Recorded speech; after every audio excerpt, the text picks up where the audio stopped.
이틀이 지남에 예수께서 거기를 떠나 갈릴리로 가시며 친히 증언하시기를 선지자가 고향에서는 높임을 받지 못한다 하시고 갈릴리에 이르시매 갈릴리인들이 그를 영접하니 이는 자기들도 명절에 갔다가 예수께서 명절 중 예루살렘에서 하신 모든 일을 보았음이더라.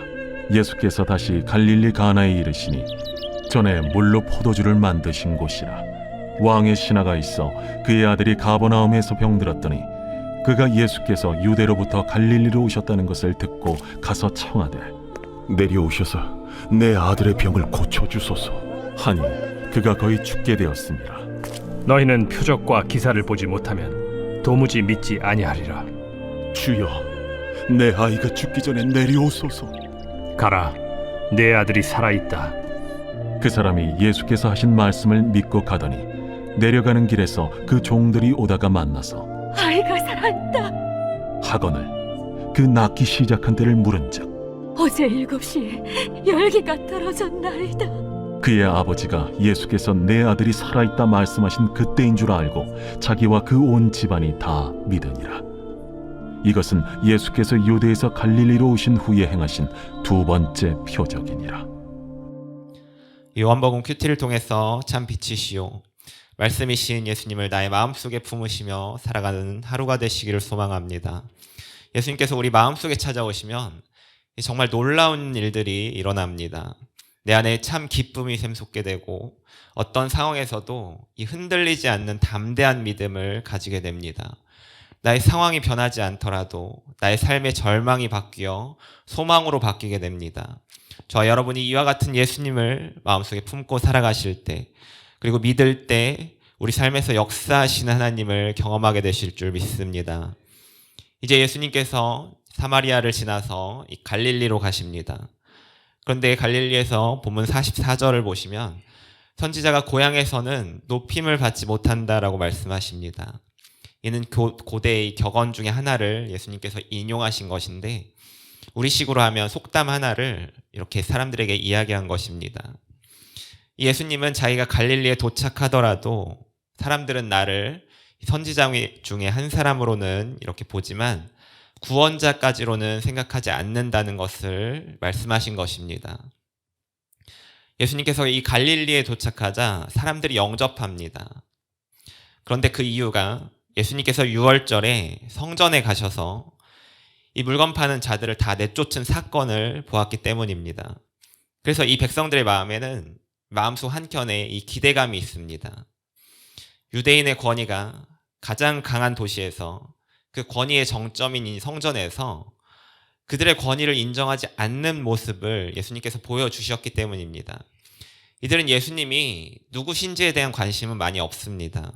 그저 예수님이 움직이시면서 무슨 일을 할지, 어떤 신기한 일을 보여주실지, 어떤 표적과 기사를 또 보여주실지 이런 호기심으로 인해서 예수님을 영접한 것입니다. 하지만 이전에 지나온 이 사마리아에서는 굉장히 달랐습니다. 예수님은 이 유대인들은 이 사마리아를 잘 통과하지 않습니다. 그 길이 가로질러 가는 길임에도 불구하고 먼 길을 돌아서 뺑 둘러갈 정도로 이 사마리아인들과 별로 상종하고 싶지 않아 했습니다. 근데 예수님은 그 길을 관통해서 지나가셨습니다. 그러던 도중 이 사마리아 여인과 대화를 하셨고 이와 같은 대화 이후에 수많은 사람들이 예수님의 말씀을 듣고 예수님을 믿게 되는 역사들이 일어났습니다. 예수님께서는 이 사마리아에 어떤 기적과 표적을 일으키신 것이 아닙니다.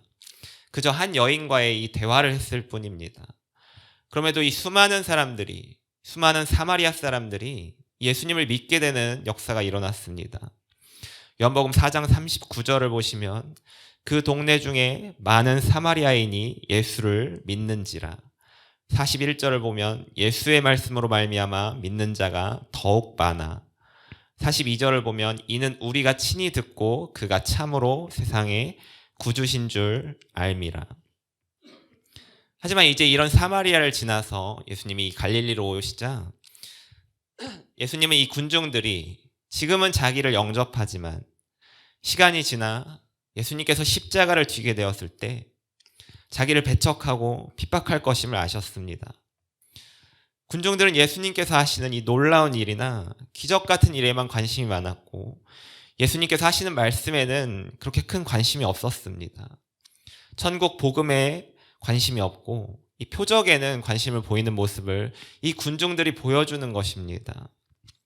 여러분, 많은 그리스도인들이 예수님을 믿는다고 이야기하고 이렇게 모입니다. 하지만 정작 십자가를 질 때가 되면 그 예수님을 배척하고 그 예수님을 밀어내는 모습을 보입니다. 여러분들의 삶에서 가장 믿음이 드러나야 할 때는 주님께서 내게 주신 그 십자가를 짊어져야 할 때입니다. 그때 나의 믿음이 굉장히 크게 드러나는 것입니다.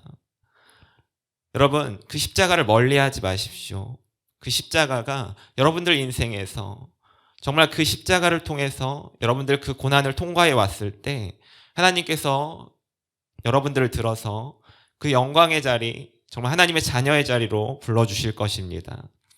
예수님께서는 우리의 모습이 이런 표적에, 기적 같은 일에만 반응하지 않기를 원하십니다. 기적과 능력이 아니라 예수님께서 하시는 그 말씀을 믿기를 원하십니다. 하지만 우리는 계속해서 이야기합니다. 예수님, 나 예수님 따라서 살아갈 수 있도록 나에게 이 세상에서 물질을 좀 부어주세요.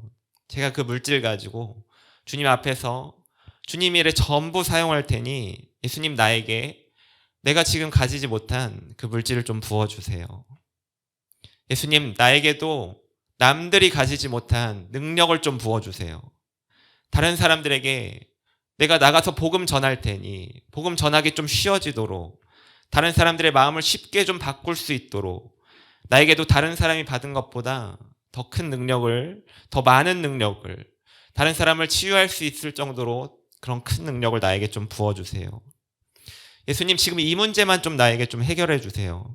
제가 다른 건 잘 모르겠는데 이거 하나만큼은 주님 앞에 해결받지 못하면 내가 주님 일을 할 수가 없어요. 제가 이 문제만 잘 해결이 되면 주님께서 맡기신 일 제가 진짜 잘할 수 있어요. 이 문제만 좀 어떻게 좀 해주세요. 이런 우리의 모습이 예수님 시대에 표적과 기사를 보여달라고 하는 사람들과 전혀 다를 바 없는 모습입니다. 예수님은 이런 모습에 굉장히 실망하는 모습을 보여주십니다. 본문 48절을 보시면 예수께서 이르시되 너희는 표적과 기사를 보지 못하면 도무지 믿지 아니하리라.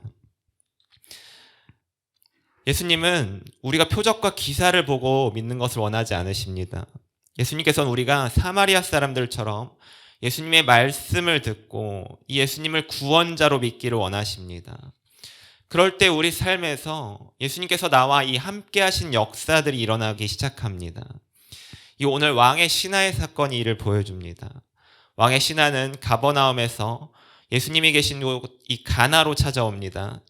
이 가버나움에서 가나는 거리상으로 32km 정도 떨어져 있습니다.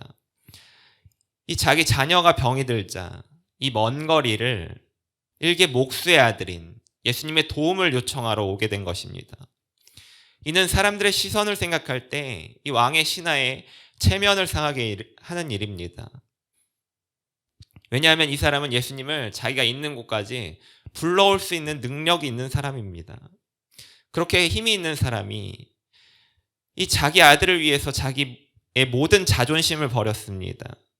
자기 아들을 살리기 위해 조금이라도 더 빨리 예수님을 만나기 위해 자기 아들의 이야기를 해서 치료를 받기 위해서 그렇게 예수님을 만나러 그 먼 거리를 이동해서 많은 군중을 뚫고 예수님 앞에 나옵니다. 그리고 이렇게 말합니다. 내려오셔서 내 아들의 병을 고쳐주소서. 내 아들이 거의 죽게 되었나이다. 여러분들 안에 있는 갈급함이 이 주님을 만나게 됩니다.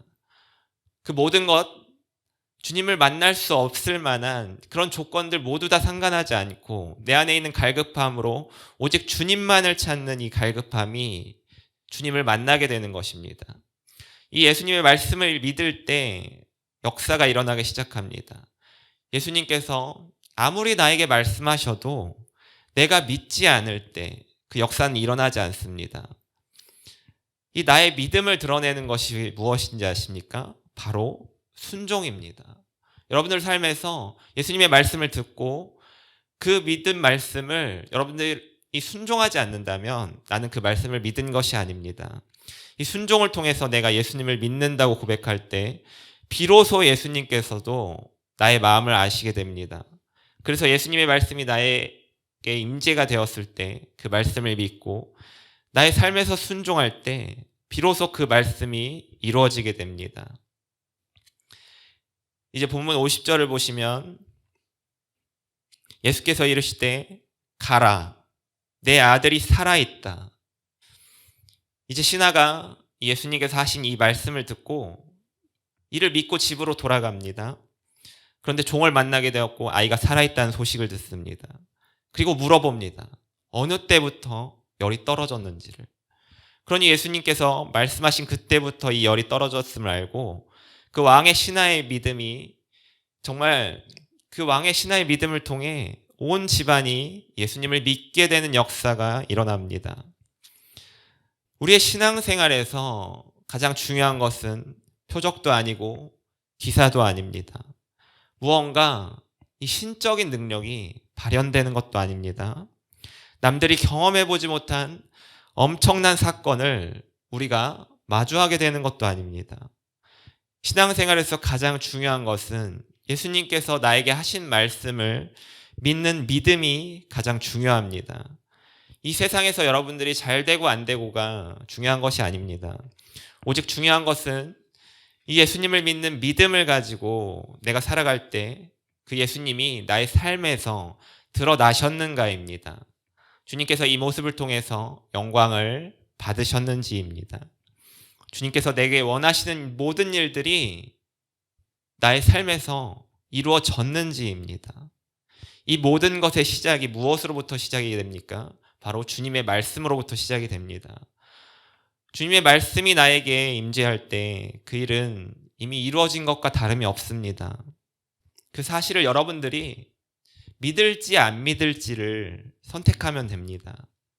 내가 믿겠다고 선택하면 그 결과가 이미 보여져 있고 그리고 그 결과를 따라서 이 걸어가는 것과도 같습니다. 히브리서 11장 1절 믿음은 바라는 것들의 실상이요 보이지 않는 것들의 증거니. 내 안에 이와 같은 믿음을 선택할 때 여러분들은 그 결과가 이미 정해져 있습니다. 하지만 내가 이를 알게 되기까지의 그 시간 텀이 조금 있을 뿐입니다. 왕의 신하의 아들이 낳기 시작한 때가 언제입니까? 바로 예수님께서 네 아들이 살아있다라고 말씀하신 때부터입니다. 왕의 신하는 그 말을 믿었지만 그때까지만 해도 아들이 살아있는지는 알 수가 없었습니다. 그러나 예수님의 이 말씀을 믿는 믿음으로 돌아서서 집으로 갈 때 자기 아들이 살아있다라는 것을 종으로부터 듣게 되는 것입니다. 이처럼 여러분들에게도 예수님의 말씀이 임했지만 아직 그 결과를 보지 못한 분들이 계실 수 있습니다. 그러나 분명한 사실은 내가 예수님의 말씀을 믿기로 선택한다면 이미 그 결과는 이루어져 있습니다. 내가 그 결과를 눈으로 보기까지는 시간 텀이 조금 걸릴 수 있습니다. 그러나 이미 그 사실이 여러분들 삶 가운데 이루어져 있습니다. 또한 예수님께서 말씀하신 모든 것들을 내가 머리로 다 이해하고 믿는 것이 아닙니다. 나의 생각의 범주 안에서 나의 고정관념 안에서 예수님을 제안하는 것입니다. 내가 예수님을 다 이해할 수가 없습니다. 내가 이해할 수 있는 일이라면 그 누구도 이해할 수 있는 일입니다. 하지만 예수님의 일은 그 누구도 상상할 수 없는 일들이 바로 여러분들의 삶 가운데 일어나는 것입니다. 그렇기 때문에 내 안에서 온전하게 예수님을 믿는 믿음으로 여러분들이 나아가셔야 합니다. 그럴 때 내가 이해하고 상상하기 어려운 결과를 주님께서 준비해 주십니다. 아들이 죽을 수밖에 없다고 생각했지만 예수님의 말씀으로 인해 그 모든 것이 변해 온 집안이 구원을 얻게 되었습니다. 이와 같은 놀라운 사건이 우리 성도님들의 삶 가운데 충분히 일어날 수 있습니다. 내가 예수님의 말씀을 온전히 믿을 때 나는 보지 못했지만 결과가 이미 드러났다고 생각할 때 주님께서 예비하신 놀라운 일들이 여러분들의 삶 가운데도 동일하게 일어납니다. 이 큐티의 첫 번째 적용 질문을 우리 보도록 하겠습니다. 나는 보이는 것만 믿고 있지는 않습니까? 보지 않고 믿는 것이 어려운 이유는 무엇입니까? 예수님께서는 부활하신 이후에 눈으로 보고 예수님을 믿으려 하는 도마에게 이와 같이 말씀하십니다. 예수께서 이르시되 너는 나를 본고로 믿느냐? 보지 못하고 믿는 자들은 복되도다 하시니라. 여러분들 삶에 표적과 기사를 원하고 찾지 마시길 바랍니다. 예수님의 말씀을 믿으실 때 이미 그 결과가 이루어진 것입니다. 여러분들이 보지 않으셨더라도 그 말씀이 이미 여러분들 삶에 임했다면 여러분들은 본 것과 다름이 없는 것입니다. 우리가 직접 보지 않더라도 주님의 말씀을 믿을 때 그 일이 일어난 줄 믿으시며 나아가시는 모든 성도님들 되시기를 축복합니다. 기도하겠습니다. 나의 삶에서 표적과 기사를 쫓는 것이 아니라 오직 주님의 말씀만을 쫓아서 살아가길 원합니다. 주님의 말씀을 믿으며 나아갈 때 이미 결과를 허락하시니 감사합니다. 주님께 순종하는 믿음을 허락하여 주옵소서. 예수님 이름으로 기도합니다. 아멘.